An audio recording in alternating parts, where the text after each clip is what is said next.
আজকের টপিক হলো বাক্যকে বোঝা। আজকাল লোক পড়ছে অনেক কিন্তু বুঝছে কম। আমরা বাক্য তো পড়ি কিন্তু বুঝি কম। তো কি করব বা কি করবেন আপনারা? আপনি যতটা পড়ছেন বা পড়বেন তার থেকে বেশি আপনাকে বুঝতে হবে। আর সব থেকে বেশি গড়বড় আজ এই হচ্ছে, কি পড়ছে কিন্তু বুঝছে না। আপনারা তো পড়ছেন কিন্তু বুঝছেন না। যদি বুঝে যেতেন তাহলে মাতা জেরুসালেম আজ আসতো না, অনলি জিজাসওয়ালা আসতো না। যদি বুঝে যেতেন তাহলে যদি বুঝে যেতেন তাহলে যে মরিয়মের আদর করতেন, আরাধনা নয়। আপনারা যদি বাক্যকে যদি বুঝে যেতেন তাহলে মরিয়মকে আদর করতেন, ওর আরাধনা করতেন না। তো 50% ক্যাথলিক বাইরে আসতো না। তো সব থেকে বেশি আজ কি হচ্ছে, বাক্যকে পড়ছে কিন্তু বুঝছে না, কনটেক্সটে বোঝে না, ওর কালচারকে বোঝে না, কিভাবে শেখাচ্ছে বা কিভাবে শিখছে, কেন লিখেছে, এই সব কিছু বোঝে না, কোনো কিছুই বোঝে না। এজন্য এ গড়বড় হচ্ছে। কিন্তু আমি একে আজ একটু আলাদাভাবে রাখবো। তা হলো 4 প্রকার জমিন যেখানে যিশু খ্রিস্ট উদাহরণ দিয়েছেন। বীজ বোনার বারে মে যিশু উদাহরণ দিয়েছে, কিন্তু 4 প্রকার থেকে আজ আমি একটাই বলবো, আপনাদেরকে আজ একটাই বলবো। আর ও হলো পাথরের ধারে পড়ে থাকা বীজ। কোথায় লেখা রয়েছে? মথি 13 অধ্যায় 19 নম্বর বাক্যে কি লেখা রয়েছে দেখুন। কেউ যখন স্বর্গরাজ্যের শিক্ষার বিষয় শুনেও তা বোঝে না, তখন দুষ্ট আত্মা এসে তার অন্তরে যা বোনা হয়েছিল তা সরিয়ে নেয়। এটা হলো সেই পথের ধারে পড়ে থাকা বীজের কথা। মথি 13 অধ্যায় 4 নম্বর বাক্যে দেখুন কি বলছে। সে যখন বীজ বুনেছিল তখন কতকগুলি বীজ পথের ধারে পড়ল আর পাখিরা এসে সেগুলি খেয়ে ফেলল। অর্থাৎ এরকম জমিনে পড়েছিল যেখানে বাক্যকে বুঝতে পারেনি। ও এজন্য বুঝতে পারেনি কেননা ওর হৃদয় শক্ত হয়ে গিয়েছিল, ওর অন্তর পাথর হয়ে গিয়েছিল। এজন্য তো লেখা আছে পথের ধারে পড়া। মার্ক আর লুক পুস্তকে যে ট্রান্সলেশন রয়েছে তা ও আপনাদের কাছে রাখবো। কিন্তু সবার প্রথমে আপনাদের বুঝতে হবে এ ব্যক্তি বুঝতে পারেনি, এ শুনেছে, একে মৌকা দেওয়া হয়েছে প্রভুর বাক্য শোনার। আজ যেভাবে আপনাদের মিলছে, আর যতদিন সোশ্যাল মিডিয়াতে ফেসবুক ইউটিউব রয়েছে, তো অনেকের জন্য মৌকা মিলবে এ শোনার। কিন্তু শুধু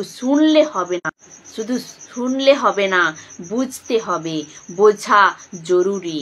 আর যদি না বোঝেন তো লেখা আছে আর পাখিরা এসে সেগুলি খেয়ে ফেলল। এ পাখিকে, এ বীজ কি, আর ও জমিনও বাকি। এ পথের ধারে সবকিছু আপনাকে বুঝতে হবে। যে পথের ধারে যে পড়েছিল বীজ, এ সব কিছু আপনাকে বুঝতে হবে। তো প্রথমে বলবো এ পাখিকে। এ পাখি হলো শয়তান, দুষ্টাত্মা। মার্কুস 4 অধ্যায় 15 নম্বর বাক্যে দেখুন কি বলছে। কিছু লোক সেই পথের পাশে পড়া বীজের মতো, যাদের মধ্যে ঈশ্বরের শিক্ষা বোনা যায়, আর তারা শয়তান এসে তাদের মন থেকে যে শিক্ষা বোনা হয়েছিল তা নিয়ে যায়। তো এ পাখি হলো শয়তান, এ বাক্যকে নিয়ে যায়। তারপর বলবো এ বীজ কি? এ বীজ হচ্ছে বাক্য।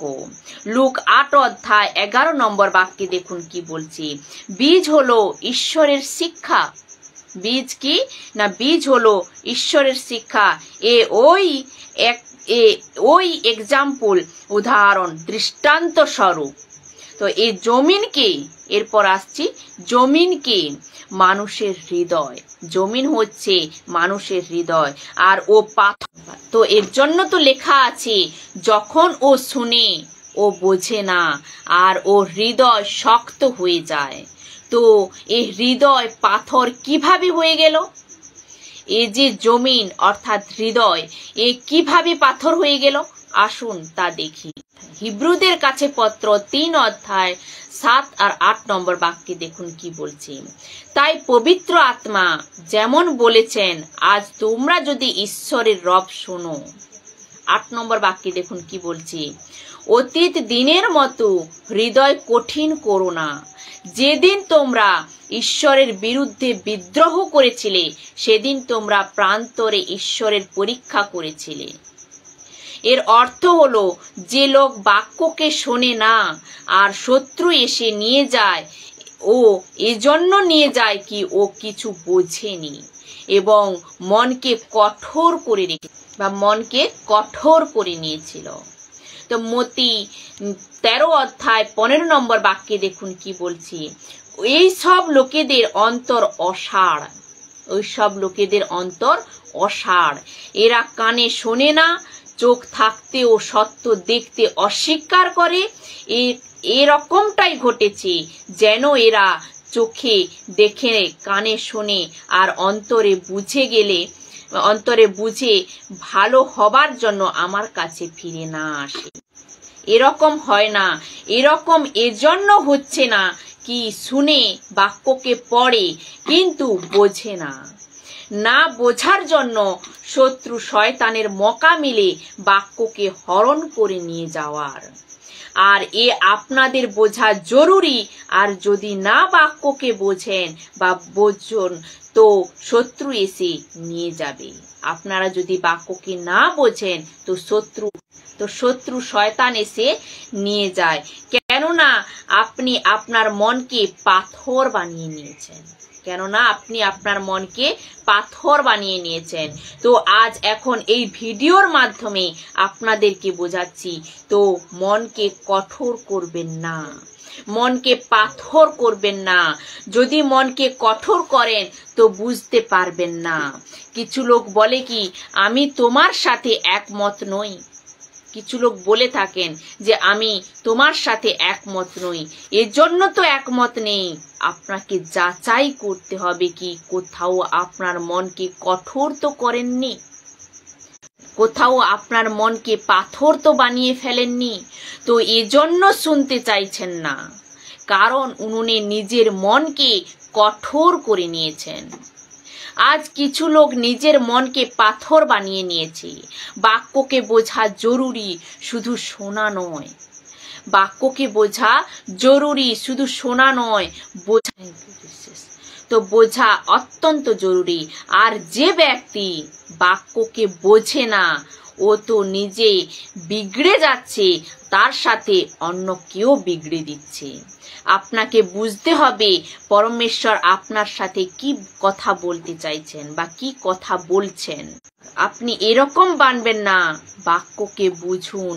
আপনি না বোঝার জন্য নিজে বিগড়ে যাচ্ছেন আর অন্য কেউ বিগড়ে দিচ্ছেন। এখন অন্তে এক খতরনাক কথা বলতে যাচ্ছি, তা হলো যদি ওই বিশ্বাসী ভেতর থেকে বাক্যের বীজ শয়তান নিয়ে যায়, যার হৃদয় পাথর হয়ে গেছে, যদি শয়তান ওর ভেতর থেকে বীজকে অর্থাৎ বাক্যকে উঠিয়ে নিয়ে যায়, তো ওর কি হয়? ওই ব্যক্তির কি হয়? ওর ভেতরে তো বাক্য নেই। ওর ভেতর থেকে শয়তান বাক্য উঠে লুসিফার নিয়ে গেছে। এখন ওই ব্যক্তি কি করছে? ওর হৃদয় তো খালি হয়ে গেছে। ওই ব্যক্তির সাথে কি হয়? শয়তান নিজের বীজ বোনে। ওই ব্যক্তির সাথে কি হয় না, শয়তান নিজের বীজ বুনে দেয়। কোথায় লেখা আছে? মতি কোথায় লেখা আছে না মথি 13 অধ্যায় 25 নম্বর বাক্যে লেখা রয়েছে, কিন্তু লোকেরা যখন সবাই ঘুমিয়েছিল তখন সেই মালিকের শত্রু এসে গমের মধ্যে শ্যামা ঘাসের বীজ বুনে দিয়ে চলে গেল। এ হলো আত্মিক কথা, স্বর্গের উদাহরণ আপনাদের বুঝতে হবে। অর্থাৎ যখন লুসিফার যিশুর বাক্য ওই পথের ধারে জমি থেকে বাক্যকে শয়তান যখন নিয়ে যায়, ওকে বুঝতে দেয় না আর ও পাথরের হয়ে যায়, তখন শয়তান কি করে? নিজের বীজ বুনে দেয়। আর এরকম ব্যক্তি যার মধ্যে শয়তান নিজের বীজ বুনেছে। লুক 17 অধ্যায় 1 নম্বর বাক্যে বলছে, যিশু তার অনুগামীদের বললেন, পাপের প্রলোভন সব সময়ই থাকবে, কিন্তু ধিক সেই লোক যার মাধ্যমে তা আসে। এ লোক কারা? শয়তানের বোনা বীজ, যার কারণে প্রলোভন সব সময়ই থাকে। শয়তান কোথাও অর্থাৎ শয়তান আপনাদের মধ্যে তো ঘুরছে না?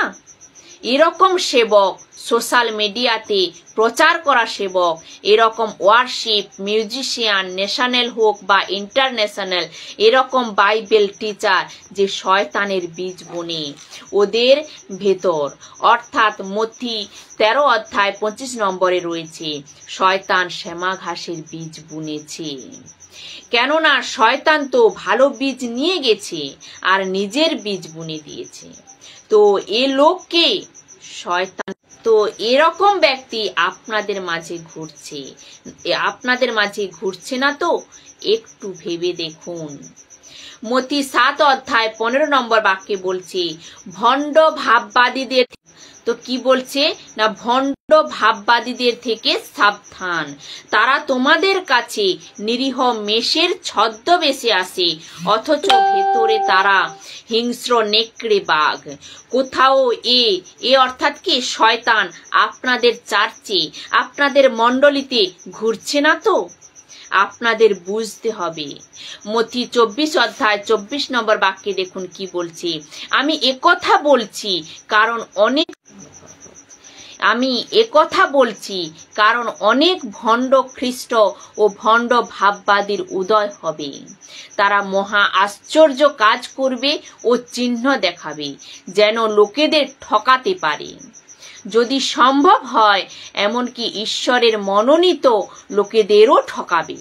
বাক্যটি আমি আবারও পড়ছি, ধ্যান দিয়ে শুনুন। মথি 24 অধ্যায় 24 নম্বর বাক্যে কি বলছে দেখুন, আমি একথা বলছি কারণ অনেক ভণ্ড খ্রিস্ট ও ভণ্ড ভাববাদীর উদয় হবে। তারা মহা আশ্চর্য কাজ করবে ও চিহ্ন দেখাবে, যেন লোকেদের, যদি সম্ভব হয় এমনকি ঈশ্বরের মনোনীত লোকেদেরও ঠকাবে। তো এ লোক যার ভেতরে শয়তানের বীজ বোনা হয়েছে, কোথাও আপনার চার্চের ভেতরে তো ঘুরছে না। পৌল কি বলছে জানেন? ও বলছে যে রোমিও 16 অধ্যায় 17 নম্বর বাক্যে বলছে, আমার ভাই ও বোনেরা, আমি তোমাদের বিশেষভাবে অনুরোধ করছি, যারা দলাদলি সৃষ্টি করে ও পাপকে প্ররোচিত করে তাদের প্রতি লক্ষ্য রাখতে। তোমরা যে সত্য শিক্ষা পেয়েছ তারা তার বিরোধী, এমন লোকেদের থেকে দূরে থাকো। আমি আপনাদের কাছে কেন রাখছি বন্ধুরা? আপনাদের বোঝা বহুতই জরুরি।